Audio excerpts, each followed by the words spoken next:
আজকে সকাল সকাল বেরিয়ে পড়লাম ঘুরতে, কারণ ছেলের স্কুলে আজকে থেকে গরমের ছুটি পড়ে গিয়েছে। তো ভাবলাম চলো একটু ঘুরে আসা যাক, মাইন্ডটাকে ফ্রেশ করে আসা যাক। তো আমরা চলে এসেছি বহরমপুরের মোহন মলে। যাদের বেলডাঙ্গা বহরমপুরের বাড়ি তারা তো অবশ্যই চেনেন, আর যাদের দূরে বাড়ি চলুন আপনাদেরকে আমাদের সঙ্গে নিয়ে যাই মোহন মলে। তো এই তো এখন আমরা সকলে মিলে রেডি, এখন আমরা চলে যাচ্ছি মোহন মলে। তো বাইরে অনেকটা গরম, কিন্তু গাড়িতে যাচ্ছি অতটা গরমের আন্দাজ পাওয়া যাচ্ছে না। তো ভীষণ ভালো লাগছে। আর মোহন মলের মধ্যে পুরো মলটাই হচ্ছে এসি, তো সেখানেও খুব একটা বেশি কষ্ট হবে না। আর এই তো আমরা এখন মোহন মলের নিচতলায় পৌঁছে গেছি। এখানে গাড়ি রাখার জায়গা, গাড়ি সাইকেল বাইক সব কিছুই রাখা যায়, তবে সেক্ষেত্রে পয়সা লাগে। আর এখানে তারপরে লিফটের মধ্যে উঠে পড়লাম। লিফট সিঁড়ি, যে যেটাতে কমফর্ট বোধ করে সে সেখানেই যাবে। আর এই তো ছেলে তো সিঁড়ি দিয়ে উঠতে ভীষণ ভয় পায়, মানে এখানে চলন্ত সিঁড়িগুলো আছে, মানে চলন্ত সিঁড়ি লিফট সেইগুলো। তো ও তো ভীষণ ভয় পায়, তার জন্য বারবার লিফটেই ওঠে। তো লিফটে করে এখন উঠে পড়লাম, আর আপনাদের দেখাই ওই সেই সিঁড়ি যেটা দেখে ছেলে অনেক ভয় পায়। তো ওর জন্য আমাদেরও শখ পূরণ করা হয় না, মানে ওঠা সম্ভব হয় না। আর এই মোহন মলে আছে A to Z জিনিস, মানে আপনি যা নেবেন। আর এই যে চকলেট, এখানে চকলেট পাওয়া যায়। এখানে হচ্ছে বাচ্চাদের খেলার জোন, বাচ্চাদের খেলা করা হয়। এখানে আছে হন্টাড, মানে জায়গা, এখানে ভেতরে কি হয় আমি মানে যাইনি কখনো। আর ছেলে একটু ছবি তুলে নিল, হয়তো ভূতের কোনো জিনিস ওখানে দেখানো হয়। আর এখানেই আছে সিনেমা হল, সিনেমা দেখা হয়। আর এখানে আছে চশমার দোকান, বিভিন্ন রকমের চশমা পাওয়া যায়, ব্র্যান্ডেড থেকে শুরু করে সব কিছুই। তো হাজব্যান্ডের মনে পড়লো প্রায় 2.5 বছর আগে একটা চশমা বানাতে দিয়েছিল, তো সেটা নেওয়া হয়নি, তো সেটাই নিতে গেল। দেখলো যে ওনাদেরও মনে আছে, কারণ কম্পিউটারের যুগ, সব কিছু কম্পিউটারের মধ্যে তোলা আছে। তো পেয়ে গেল চশমা। তারপরে তো এখানে চলে এলাম খেলার এখানটায়, বাচ্চাদের খেলার অনেক রকম জিনিস আছে, বাচ্চা বড় সকলেই খেলতে পারে এই জিনিসগুলো। আর বিভিন্ন রকমের গেম আছে, বোলিং গেম আছে। আর এই তো হাতুড়ি দিয়ে মারলে এখানে যে যত জোরে মারবে তার তত বেশি পয়েন্ট। আর এখানে তারপরে শেষে ছেলে আর বাবা মিলে খেলা করতে লেগে গেল। শেষে এদের এটাই পছন্দ হলো, কারণ এই খেলাটা দুজনে মিলে খেলা যায়। অবশেষে কি যে এর ফল হলো কিছুই জানি না, শূন্য হাতে বাড়ি ফিরলাম। তো এই তো এখন অনেকটা ঘোরাঘুরি করার পর খিদে পেয়ে গেছে, তো ভাবলাম প্রথমে খেয়ে আসি, তারপরে নাহলে পুরো মলটা ঘুরে নেওয়া যাবে। তো এখন আমরা মোহন মলের সামনে এখানে যাচ্ছি, একটা 16 আনা বাঙালি বলে রেস্টুরেন্ট আছে সেখানে। তো এই তো এটা হচ্ছে ওর বাইরের লুক। চলেন এখন ভেতরে প্রবেশ করে দেখি ভেতরটা কেমন, আমরাও কোনোদিনও আসিনি, এই ফার্স্ট টাইম। তো আমার তো এখানে এসে মোটামুটি লাগলো, বাঙালিয়ানা ছোঁয়া কিছুটা উনারা রাখার চেষ্টা করেছেন। মাটির জিনিসপত্র রেখেছেন, তারপরে বাঁশের কিছু কাজকর্ম রেখেছেন, এই যে সামনে দেখতেই পাচ্ছেন। আর সামনে এই তো একটা সুন্দর মানে লোগো দেওয়া আছে, 16 আনা বাঙালি 16 আনা রেস্টুরেন্ট বলে। তো এখানে হাত ধোয়ার জায়গা ছিল, হাত ধুয়ে নিলাম। আর হাত ধোয়ার বাইরেই এরকম একটা জায়গা ছিল, বেশ একটু সাজানো গোছানো। আর ভেতরটা এই টাইপের, মানে 4টে সিটের জায়গাও ছিল, আবার যদি 10-12 জন বসে একসঙ্গে খায় সেক্ষেত্রেও ব্যবস্থা করা ছিল।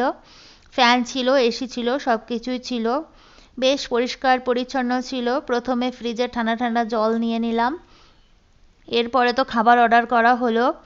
180 টাকা প্লেট, বাঙালি মানে একদম পিওর বাঙালি বলে একটা খাবার, সেই খাবারটাই নিয়ে নিলাম 2 প্লেট, কারণ ছেলে ছোট, ও অতগুলো খেতে পারবে না।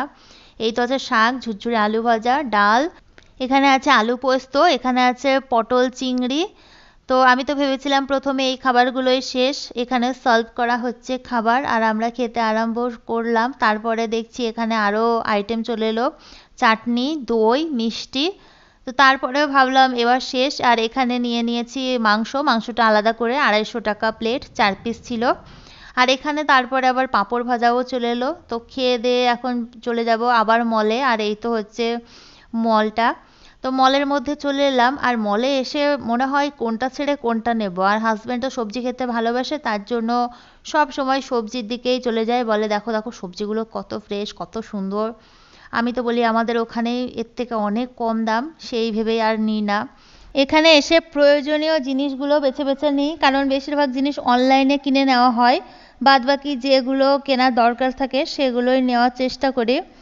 আর সেগুলো নেওয়ার চেষ্টা করলেই বা কী হবে, মানে দেখলে মনে হয় সব কিছু নিয়ে নিই, এখানে এলেই পকেট ফাঁকা হয়ে যায়, তার জন্য হাজব্যান্ড খুব একটা নিয়ে আসতে চায় না। তো এই তো এখানে আছে কচু, মানে যা যা সবজি নেবে আর কি। আর এখানে চালের জায়গাটা এত সুন্দর সাজিয়েছে, আমার ছেলে তো বলছে চলো ছবি তুলি ছবি তুলি। তো এই তো ওকে দুটো ছবি তুলে দিলাম, যেখানেই দেখছে সেখানে ফটোশ্যুট করতে বসে পড়ছে। আর এখানে বড় বড় ঢবের মধ্যে মানে ড্রামের মধ্যে ছিল চাল ডাল কত রকমের আইটেম, তো এখান থেকে আগের বার এসে নিয়ে গিয়েছিলাম, বেশ ভালো ছিল। আর পিছন দিকেও লিফট করা ছিল, তো সেখান দিয়ে এখন নেমে পড়লাম। প্রত্যেকবার আসি কিন্তু এই লিফট চোখে পড়ে না, আজকেই পড়লো তাই নেমে পড়লাম পিছন দিয়ে। আর এখানে আমার সে বিছানা ধারে ওই ঝাঁটাগুলো দরকার ছিল, তো খুঁজে তো পাচ্ছিলাম না, ছেলে আর কি করছিল আমার সঙ্গে, এটা নাও ওটা নাও, পায়খানা পরিষ্কার করা বিরাস দেখাচ্ছিল, অবশেষে ঝাঁটা পেয়ে গেলাম, নিয়ে নিলাম। আর এত সুন্দর জায়গা, মানে এত সুন্দর জিনিস পাওয়া যাচ্ছে এখানে, সব সংসারের জিনিস, কোনটা ছেড়ে কোনটা নেব বুঝে উঠতে পারছি না। তো অবশেষে 3টে ঝুড়ি নিলাম, ফুটো ফুটো ওই ঝুড়িগুলো সেট। এখানে আবার হাজব্যান্ড দেখছি ব্যাটারি দেখছে, তো ব্যাটারি নেই, আর আমি বাদবাকি জিনিসগুলো দেখি। আর এখানে আছে থার্মোকলের প্লেট, কত সুন্দর, বলছিলাম এগুলো নাও, মাঝে মাঝে থালা মাজতে যদি আমার ইচ্ছে না করে এগুলোতে খেয়ে নেবো। তো তারপরে এখানে রিভাইভ দেখছিলাম, এই রিভাইভগুলো অনেক কাজে লাগে, কাপড় মানে সুতির কাপড় সুতির ওড়নাগুলোতে দিলে খড়মড়ে হয়, বেশ ভালো লাগে দেখতে। তো তারপরে চলে এলাম এখানে, সস ম্যাগি পাস্তা সব কিছু ছিল দেখতে। এই কালারটাও তো খুব সুন্দর, আমরা নিলাম কিন্তু এরকমই অনেকটা, এই সাইডে দাও, এইটা বেশি সুন্দর, আমার এটা পছন্দ হলো, সাদা সাদা, আর এই যে কেমন কেমন ছাপ, সাদার সাথে এটা যা খেলবে না দেখছো, না না এ কাপড় ভালো হবে না, দেখো সেই রকম টাইপের, এই কাপড়টা একবার দেখো বের করে, হাত দাও, সুতির হলে নিব, কটন তো এগুলো, এটাও ভালো দেখো, ভালো না, থাকলে ভালো লাগবে। আরও আছে, বের করো, এই কালারটা সুন্দর ছিল তো, এটা কালারটাও সুন্দর, সাদা আরেকটা নিয়েছিলাম তো, যে ওই সাদা নোংরা হয়ে যায়, এটা এটা এই কালারটাও ভালো।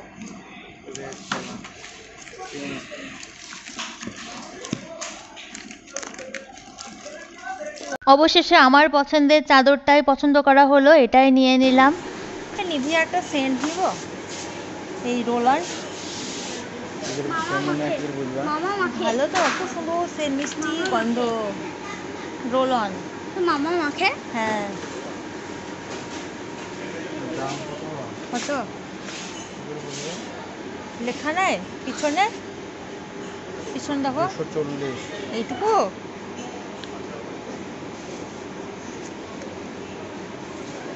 রোল করে নিতে হবে, তাহলে মিষ্টি মিষ্টি একটা গন্ধ, খুব সুন্দর সেন্ট। তারপরে নিভিয়া রোল অন, ওইখানে একটা সেন্ট নিয়ে নিলাম, তারপরে চলে এলাম আইসক্রিম খেতে, মানে অনেক ঘোরাঘুরি করলাম, গলাটা শুকিয়ে গেছে, এখন ভাবলাম যে আইসক্রিম খাওয়া দরকার। তো হাজব্যান্ড এর সম্বন্ধে কিন্তু খুব একটা আইডিয়া নেই, তার জন্য আমাকেই জিজ্ঞেস করছিল কোনটা খাবো। আর এখানে আমার এই মানে জায়গাটা দেখতে ভীষণ ভালো লাগে, সব কিছু পাওয়া যায়, ব্রোকলি থেকে শুরু করে ভুট্টা, তারপরে ওই অঙ্কুর ছোলা সব কিছু। এই তারপরে আবার এদিকে আমার হাজব্যান্ড ডাকলো আইসক্রিম খাওয়ার জন্য, কারণ বললাম যে এর সম্পর্কে কোনো আইডিয়া নেই, তো চুজ করতে পারে না কোনটা খাবে, তার জন্য আমাদেরকেই চুজ করতে বলছিল। আর এখানে হচ্ছে ফ্রোজেন কিছু খাবার আইটেম, স্ন্যাক্স জাতীয়, তো বাড়ি নিয়ে গিয়ে শুধু ভেজে খেয়ে নিলেই হয়ে যাবে। তারপরে এখানে বরফি কিনবে বলছিল, কাজু বরফি, কিন্তু খাবার খেয়ে আসার পরে এই বরফি দেখে না শরীর খারাপ করছিল, তার জন্য নিলাম না। তো এখানে চানাচুর আর বাদামের একটা খুব সুন্দর জিনিস পাওয়া যায়, মানে মুখরোচক টাইপের, ঝাল টক ঝাল মিষ্টি, ওটাই দেখছিলাম নেওয়ার জন্য, তো ওই এক প্যাকেট নিয়ে দিল। তো তারপরে আবার এখানে সব কিছু নেওয়ার পরে বিল করে এখন বাড়ি যাব। আর এখানে গতবার শপিং করেছিলাম মোহন মলের মধ্যে শ্রীনিকেতন, এখানে ভালো ভালো জামা কাপড় পাওয়া যায়, ভালো ভালো শাড়ি পাওয়া যায়। তো এই হচ্ছে মোহন মল। আর এখানে কেক থেকে শুরু করে রেস্টুরেন্ট সব কিছুই পাওয়া যায়, মানে যত রকমের জিনিস তুমি এই একটা ছাদের তলায় পেয়ে যাবে। তারপরে আমরা লিফটের মধ্যে করে জিনিসপত্র নিয়ে এখন বাড়ি যাচ্ছি, আর এই হচ্ছে রেস্টুরেন্ট। তো আজকে খেলাম না। তো বাড়ি যাওয়ার রাস্তায় দেখছি মানে ওই শপিং মলের নিচেই এখানে রিলায়েন্স কোম্পানির কত সুন্দর সুন্দর জামা। তো ভাবলাম যে আমি দুটো একটা নেব, দেখে কিন্তু খুব ভালো লাগছিল। তো প্রত্যেকবার অন্য রিলায়েন্সের জায়গায় যাই কিন্তু খুব একটা পছন্দ হয় না, কিন্তু এখানে এসে দেখলাম খুব সুন্দর সুন্দর কালেকশন ছিল। তো ভাবলাম এখান থেকে নেব, আর এত সুন্দর সফট। ভালো না এগুলো দেখতে, কিন্তু আমার গায়ে মনে হয় হবে না। কেন হবে না কেন? আর একটু দরকার। তারপরে জামার মধ্যে আমার চোখে পড়লো একটা লাল সুন্দর জামা, কারণ আমার লাল কালারটা খুব পছন্দের। তো দেখতে চলে এলাম। তারপর ভাবলাম ওটা নেব না, সিম্পলের মধ্যে কিছু নেব নরম। তো পেয়ে গেলাম ঘুরতে ঘুরতে এই হলুদ কুর্তিটা, তো খুব পছন্দ হয়ে গেল। তো হাজব্যান্ডকে ডেকে দেখালাম যে কেমন হয়েছে দেখো এই জামাটা। তো ও বললো যে ভীষণ সুন্দর হয়েছে। তো ভাবছি যে এটা একটা নেব। দেখবা কোনটা এল কোনটা অনেকটা বড় বলো, এম পাওয়া যাবে। তো সব কিছু কেনাকাটি হয়ে গিয়েছে। আজকে হাজব্যান্ডের পকেট ফাঁকা করে দিয়েছি, কারণ আমি এলে একটা দুটোর বেশি জামা নিই না। আজকে 3টে জামা নিয়ে নিয়েছি, তার সঙ্গে পায়জামা ওড়না যা কিছু ছিল সব কিছু আজকে নিয়ে নিয়েছি। তো ওকে আমি বারবার বলছিলাম যে দেখো তুমি একটা দিতে এলে আমি কতগুলো নিয়ে নিয়েছি। তো তারপরে তো আবার জামা কাপড় কিনে সব কিছু নিয়ে নিচে চলে এলাম, আর গাড়ির মধ্যে সব কিছু ওরা বাবা ছেলে রাখছে। আর ছেলে কত খুশি, মানে ঘুরতে এসে আর জিনিসপত্রগুলো এত খুশি করে রাখছে। তো মাঝে মাঝে বাচ্চাদেরকে এভাবে আপনারা কাজ দেবেন, দেখবে কাজের মধ্যে দিয়ে ওরা কত সুন্দর খুশি থাকে। আর এই তো এই রাস্তাটা আমাদের খুব প্রিয় একটা রাস্তা, এদিক দিয়ে বাড়ি যাওয়ার সময় আমি সব সময় দেখবে যখনই বহরমপুর আসি এই রাস্তাটা একটুখানি ক্যাপচার করে নিই। তো এই রাস্তাটা নতুন হয়েছে বেলডাঙ্গা থেকে পলসন্ডা বলে ওইদিকে যেতে। তো আজকের ভিডিওটি এখানেই শেষ করলাম, দেখা হচ্ছে আরও একটি ভিডিওতে। সুস্থ থেকো, ভালো থেকো।